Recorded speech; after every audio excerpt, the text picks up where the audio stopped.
Good afternoon. We start with this little Roman namesake thing that's in that round area that I covered in the last episode of my own DIY project. Yep, that's the name of him, in the ground, forever with ours. So that's our little DIY project. Anyway, my garage is 2 levels, so we use the second level as our storeroom. Anyway, that's the top of my sun porch, and you notice how tall my trees are.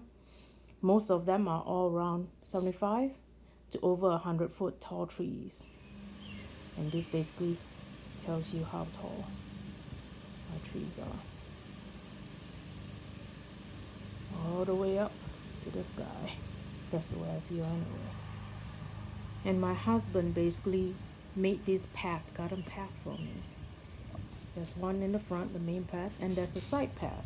But I believe the side path has been grown in. He put in a side path around 3 years ago.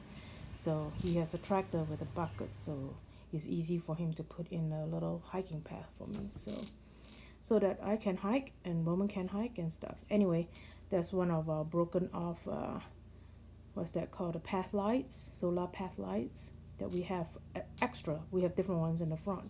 That's why we use these in the back to light up our path towards the vegetable garden, away from the front garden. So, yep, see, that's my path that takes you all the way back to my veggie garden.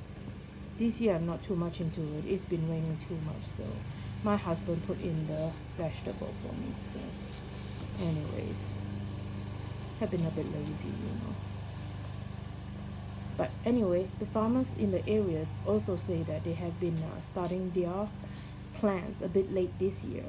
Due to the rain again, we have too much rain. That's why we built the sun porch, because we couldn't enjoy the deck too much last year and the year before. So, yeah, just sorry about the shaky camera until I have something else to record with. That is, I'm not too keen on the iPad recording anyway, so we'll buy something new later on down the line.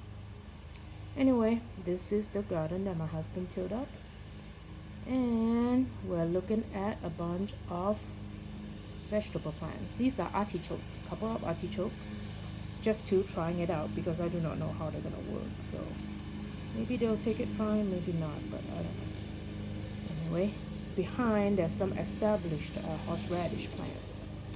And we have fennel. These are exotic fennel because they're bronze in color, not green. So I like fennel. And we already have some bok choy and napa cabbage seeds in there too. That's a nasturtium or something. These are my eggplants. I have a couple of them in the soil. Some are already flowering. Hopefully they take. And my squash plants.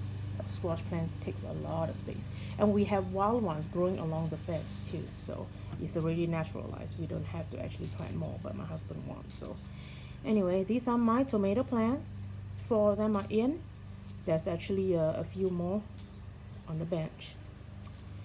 And look at the deer tracks. If we're really that hungry, look, we can shoot the deer. We have a ton of deer back here anyway, so yep, tons of deer tracks. That's how wild my area is. Yep, horses come through once in a while. And the fence over there is a target shooting for my daughter and my husband to plink at. And here are more plants to actually go into the soil. Maybe he'll get to it today, maybe not, don't know. Anyway, we'll see. Some I started, some, roast beef. This is the Kobe roast beef. Look at the nice vein and marbling. And who are we going to give this to? Doggy, our Roman. Enjoy!